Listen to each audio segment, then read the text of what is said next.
This week, continuing our series on the new Subarus, and by new I don't mean new models, I mean significant upgrades. So this week, it's the Subaru Forester Hybrid.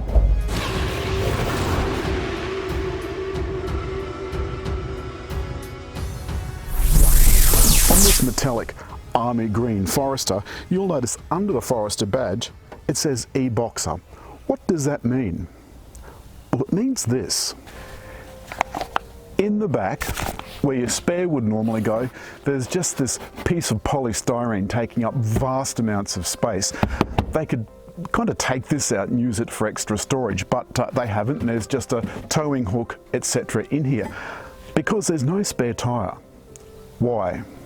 Because this is the battery. This is a lithium-ion battery for this Subaru Hybrid. And that's really the only clue that this car isn't a perfectly normal Forester.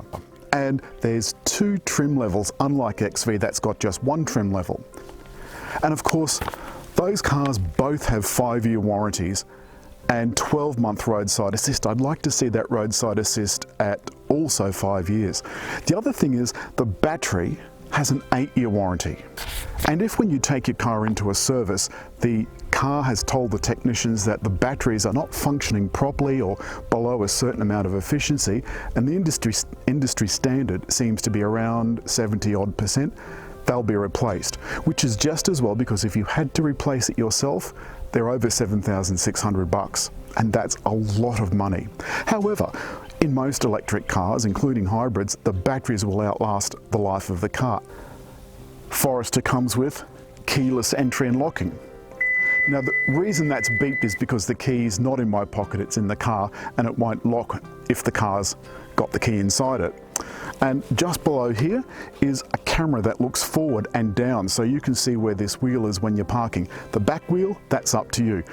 This is the same drivetrain that's in the XV Hybrid. But in the e-Boxer, the 110 kilowatts and 196 newton meters gets an extra 12.3 kilowatts and 66 newton meters from the electric engine.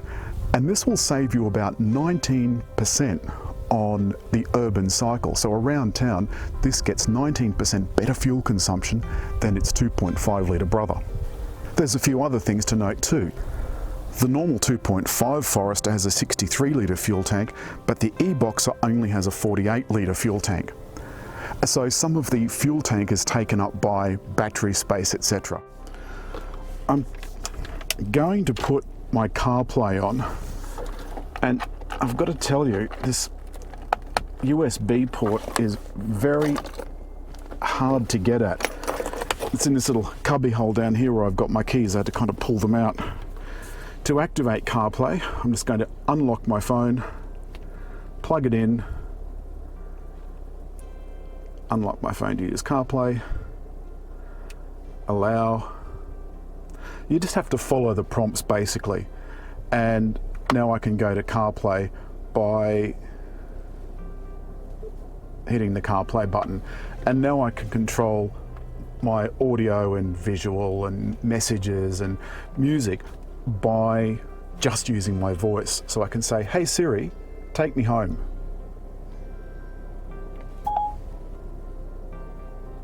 Just a tick. Getting directions to home. Actually, it might not work. No, it did work. I've only got one bar, and that's the other thing. This car doesn't have inbuilt navigation. So I've got to rely on the Apple Maps. So while that's a great idea in theory, I can foresee a time when that could be a problem. This car has X mode, which I like and comes in extremely handy.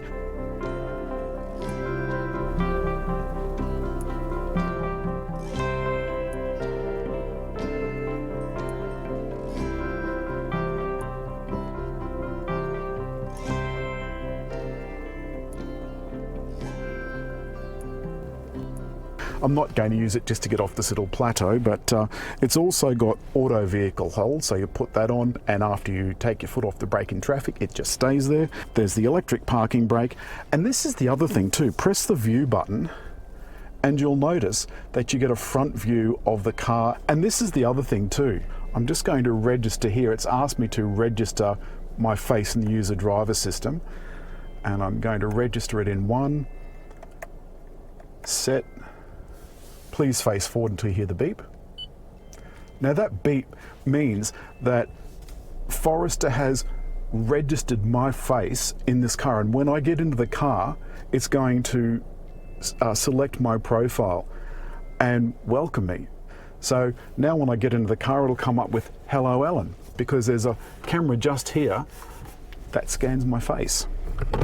Alrighty, let's go down this quite steep little embankment. Whoa, there we go, and we're off. Now the first thing you notice is that on this narrow country road, now that we're doing this speed limit, the ride is sensational. This bitumen is not particularly well kept, but the ride is just beautiful. The acceleration isn't appreciably different to the normal 2.5 litre boxer. Now we can really ramp it up. You can hear that engine revving.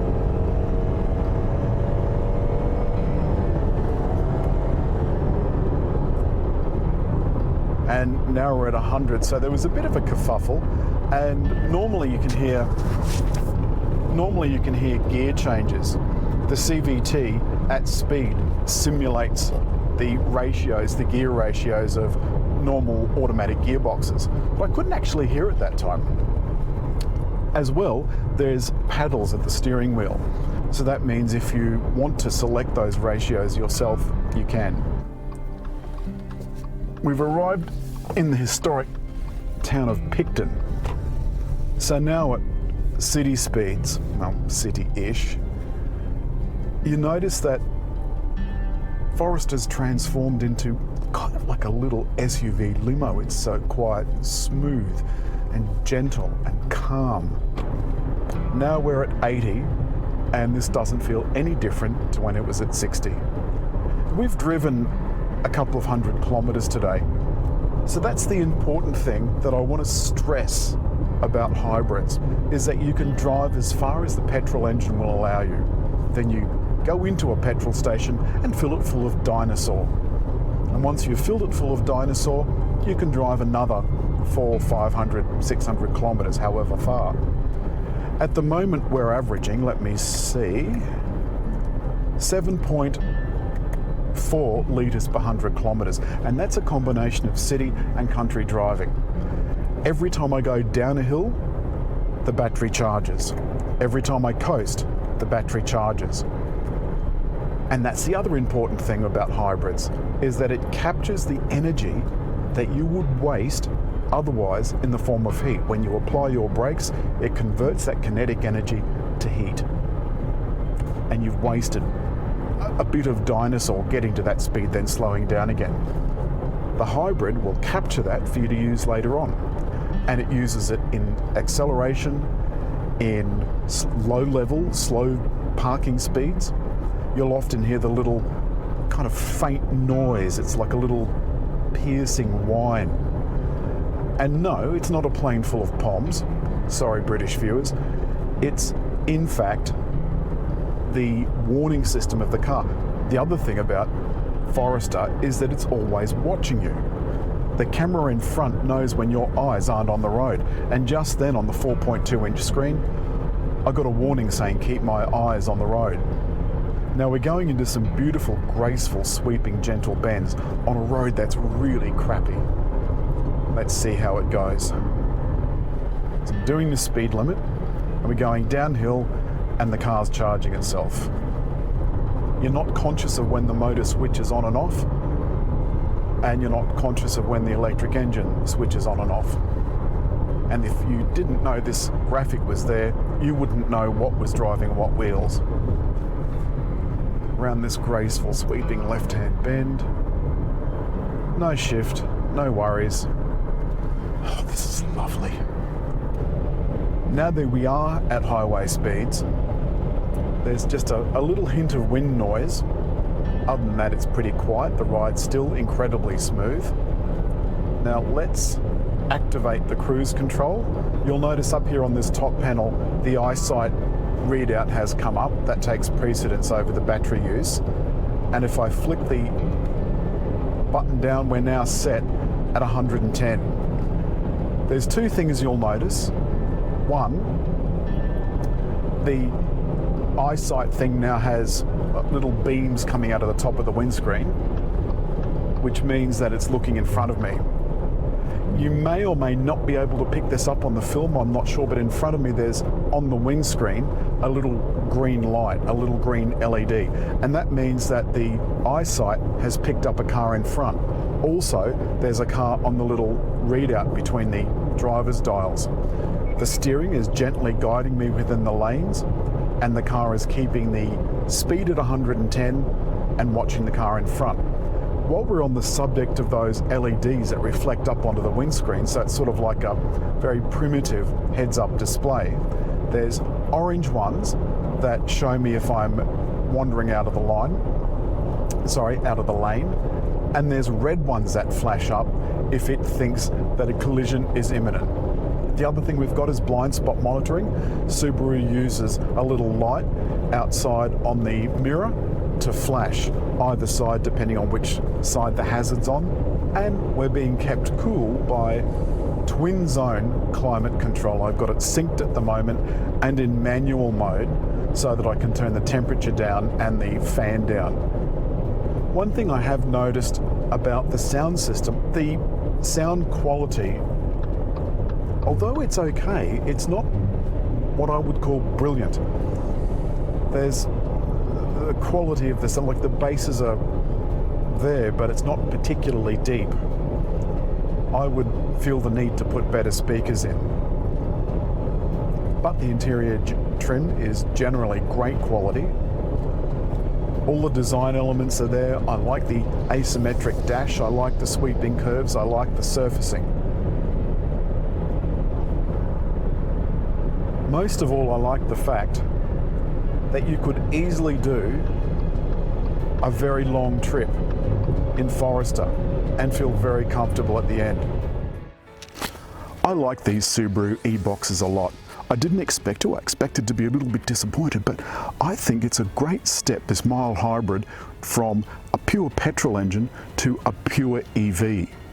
There's plenty of range, there's plenty of get up and go, and the CVT doesn't disgrace itself either. There's still all-wheel drive, there's still X mode.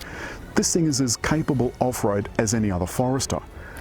And if you want to go too far off-road, you can always put a spare tyre on the roof rack.